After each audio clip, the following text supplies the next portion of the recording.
Hey guys, I actually tried to record this afternoon and had a few problems.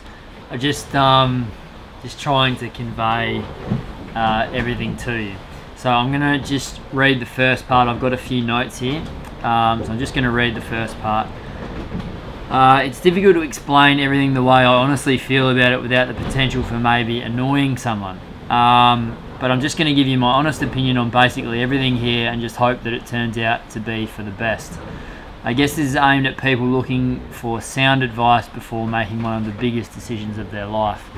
It is also in part to show you guys, our Patreon crew, what this boat is, which is now our home, and what it does and what it stands for.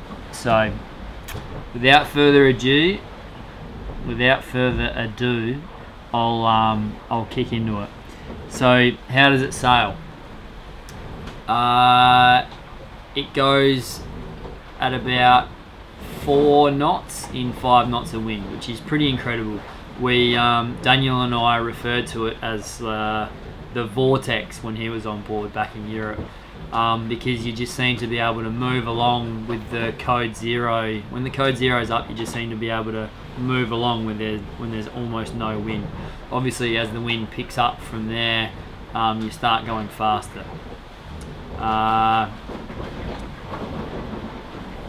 It points at about 38 degrees before it starts losing power, and that's pretty incredible. That's what we can point closer to the wind than the old monohull, which I thought was absolutely astounding.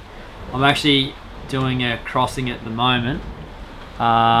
We're going 10 knots, 11 knots. I can't see how much wind we've got behind us, but I've got the code D up, and that is an incredible sail. That means when you put that up with the wind at about 120 or 130 degrees or some sort of perfect conditions like that, it's just, I mean, we're barely moving, and we're barely moving this way or this way.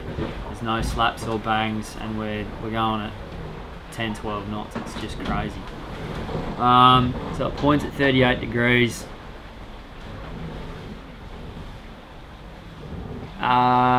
The Atlantic crossing, so it got up to about 40 knots during that crossing, and we were, like, I thought that I might have had a broken neck, so we were well within our limits for that whole thing.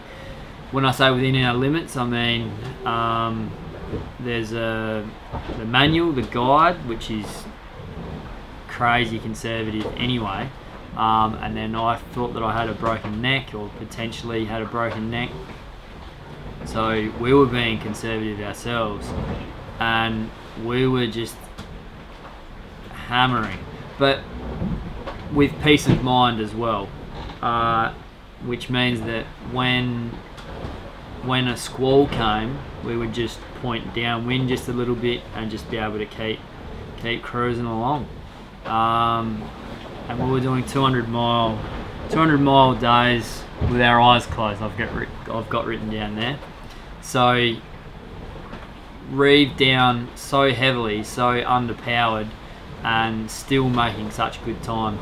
Now, people have said in the comment section, oh, you know, isn't that dangerous or whatever, going at those speeds? And I've got safety down here, which I'll talk about a bit later on. But one thing that is important to remember is when you're heading downwind, it's mainly the burying of the bows that you're worried about. So if that's not happening, then, I mean, you need to be paying attention if you're going at 18, 19, 20 knots or something like that. But if the bows aren't burying, that's your first indication that something's going to go wrong, and that hasn't happened once, like not even close. So yeah, just to go back to that Atlantic crossing,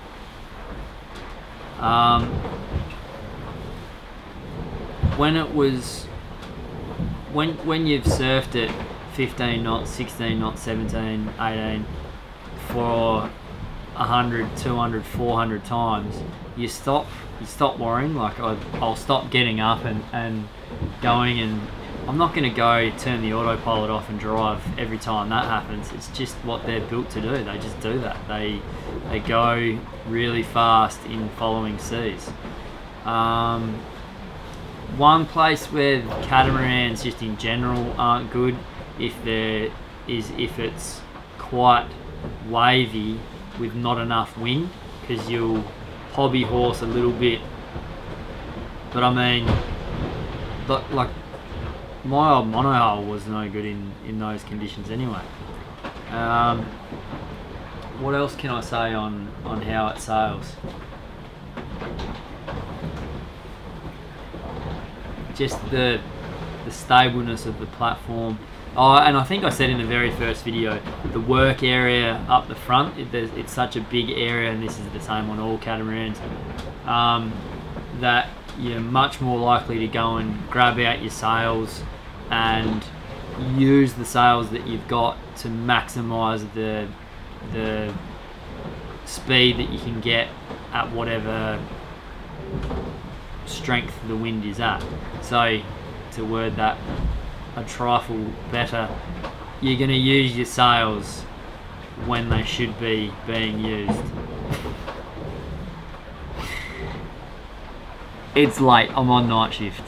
Now this is why I wrote down what I did at the start there and read it out of a paragraph, because what is the difference between an Outremer and other sailing catamarans? Now, I really hope that I don't piss anyone off here, but it is what it is. So the problem with catamarans, most people think, the first thing that people say is, oh, they can flip, which I'll get to later on. They don't point, they don't sail well, they're big, they're boxy, blah blah blah. I think that virtually all of these points are mitigated in an Outremer, but it's not a perfect boat. It's going to come with its drawbacks, so there is no perfect boat. We have quite thin hulls, which means there's less room. It's quite streamlined. I think that's why it's why I was drawn to it initially. It was that sort of that, not racing, but that's just a streamlined look. It really caught my eye. And then when I went over, I guess it's no coincidence that when I spoke to the owner in Los Roques, that I found out that it was performing so well, because of the streamlinedness of it, which is vastly different than some of the other catamaran makes out there. So I've got the problem with catamarans. Generally, your main sail isn't going to go all the way around, and they're faster on a beam and they don't point so well. This one points quite well, 38 degrees as I said before. So, the difference between a production catamaran and the Outremer, and whether or not I would go one of these, is basically what you want to do and the length of time that you want to do it for.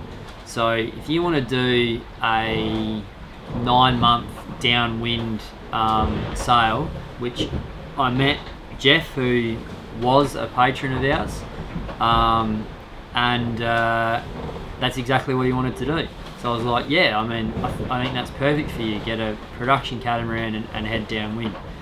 Other people that want to do it for 2 years or 3 years, the longer you do it for, the more chance there is that you'll get stuck in some rough conditions, and also the more chance, well, you are going to fall in love with sailing, whether you like it or not. So you'll really appreciate the fact that you're not having to turn the engines on, that you can point, you can get to those destinations, you can cover so much more ground, and that's where if that's what you're thinking about doing, then I would really encourage you to go in this direction rather than rather than the larger production built, basically for charter. But they certainly have their place. If I was just using it for the weekend or something like that, there's so much more room on those things. So they definitely have their place as well. What else have I got written down here? Okay, so when I went to the Outremer Cup, I spoke to about 20 different captains, and before Elena and I bought this one, and I was just quizzing them very directly, like, what are the problems, and honestly, like, every new boat has problems. Like, it was all extremely superficial, and after I asked them for a while and I sat down with them, there was no actual problems with the boat. Some of you that are a little bit, that don't know as much about boating as you might not know that all new boats have problems. So, and also the control box, that's what I'm getting to. The control box that we've had, it's one small part on the engine, which you can pull off and replace, and it does only take 5 minutes. We made a bit of a big deal about it, and it has been a bit annoying. You can jump start it with a screwdriver. No, you don't want to be doing that on a new boat. It is annoying, but that's mainly a Volvo issue rather than an Outremer issue. And yeah, people that know about sailing, that's they know that stuff. But people that are new, which I guess I'm talking to you guys, or if you buy a new boat from anywhere, it's going to have dramas. Yeah, and honestly, you'll have a lot less dramas with these ones. I hesitate all the time, but that's the truth. And I just spoke to a guy by the name of Graham, and he was another person that got me keen to do this tour.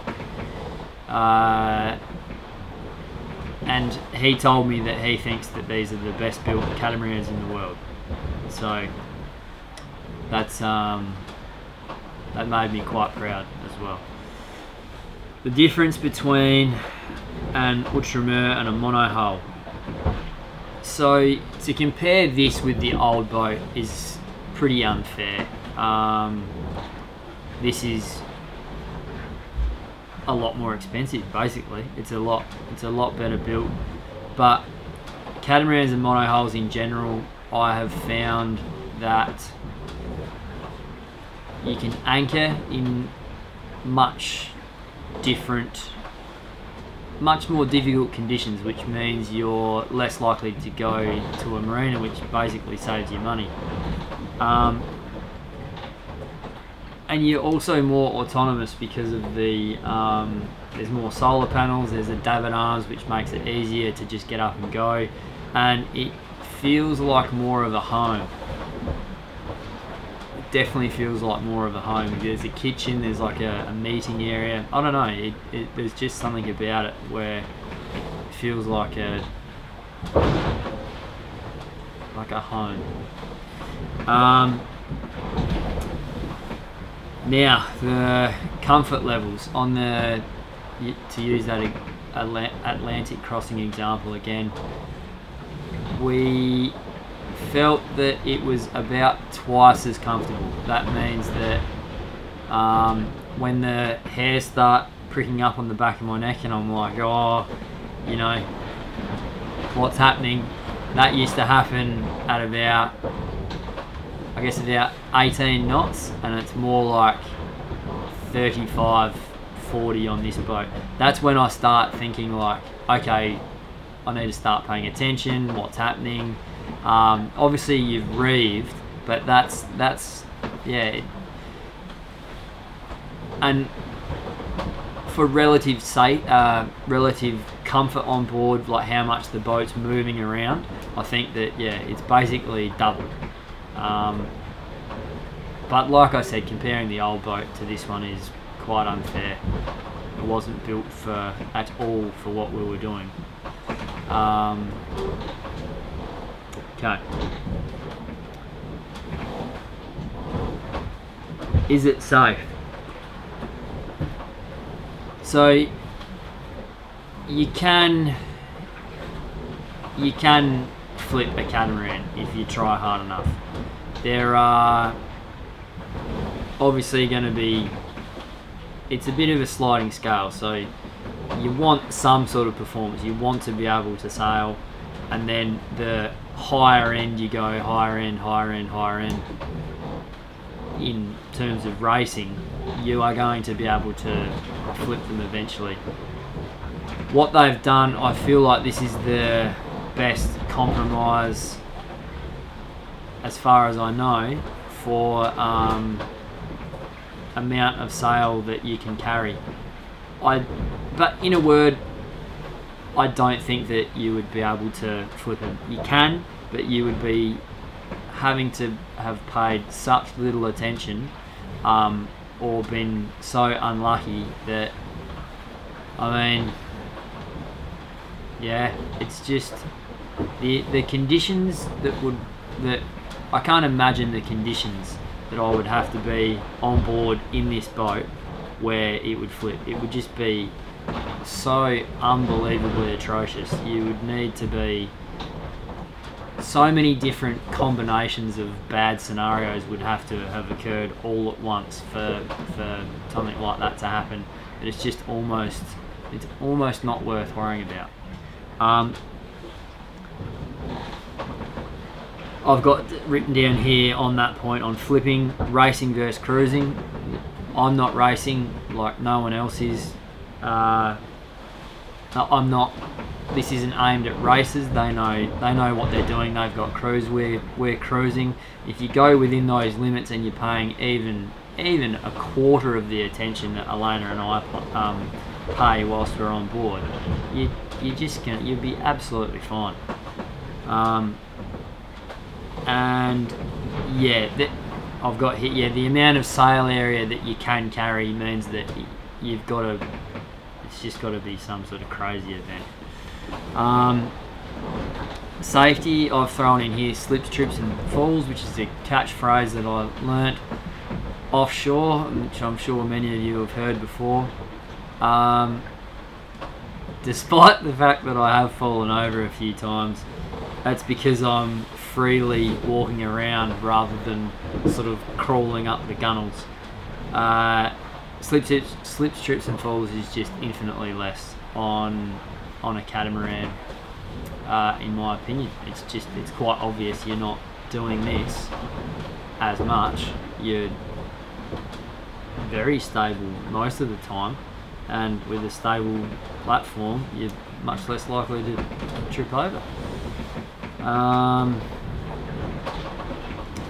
Now the speed equaling safety I've got down there, which might sound counterintuitive, but I've got two articles, Novak and the other catamaran dude that builds them, I forget, but I've obviously read both the articles. I linked them in a Facebook post I did a while ago, and asked the question on the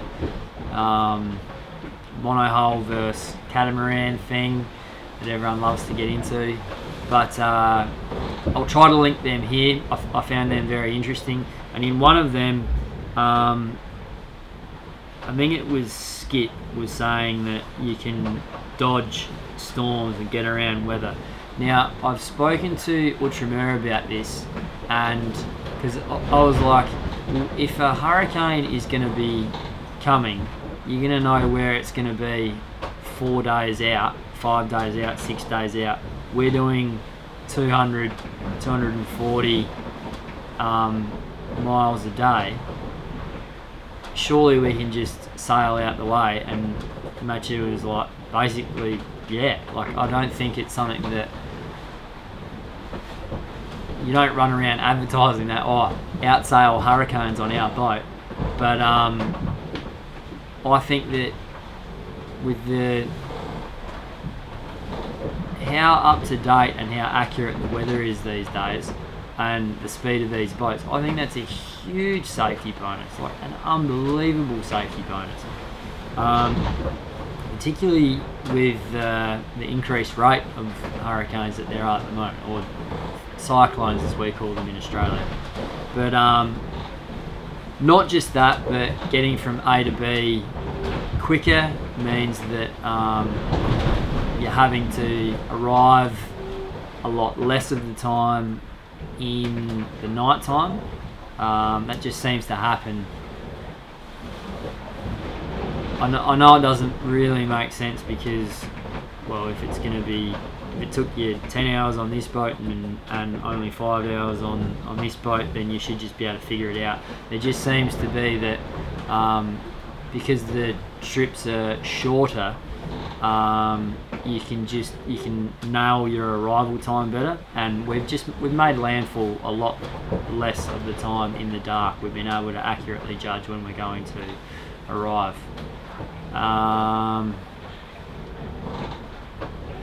Safety with speed, and just not just hurricanes, but just general storms, just general bad weather. You should be able to not necessarily outrun, but, and also because they're built to go so fast, you don't mind being in like really rough weather, like that 40 knots that we were in, and we just gobbled it up.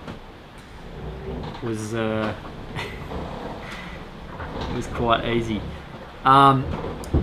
So I would say the last point that I've got here is the philosophies. So where Elena and I really agree with what Outremer have got going on is you do need to be a little bit weight conscious. It's not ridiculous, but it would be a shame to load one of these up with air conditioning, generators, like all that sort of stuff. You can, and they will handle it well, particularly now that the 45s have got the extension, so they're actually nearly 48 foot long, which means that the weight bearing capacity is a lot more. You can get away with that sort of stuff, but I really don't think that you need to. We don't think that you. I mean, air conditioning is good, but you don't really need it, and you don't need a washing machine. You can have it on board here, but I don't know. It's just what Elena and I like about it, along with the autonomy of the solar panels and the Watton-C generator. But I think the main point is that I would really, honestly, strongly suggest that if you are going to be going around the world for a length of time, I would be really looking at these boats, because that's what I would hate for someone to make the wrong decision. But anyway, that is my honest opinion. I just absolutely love this thing. It's a beast. And thank you all very much for supporting us and allowing us to keep doing everything that it is that we're doing. Really appreciate it. Alright, I should probably go and check if we're going to crash into anyone.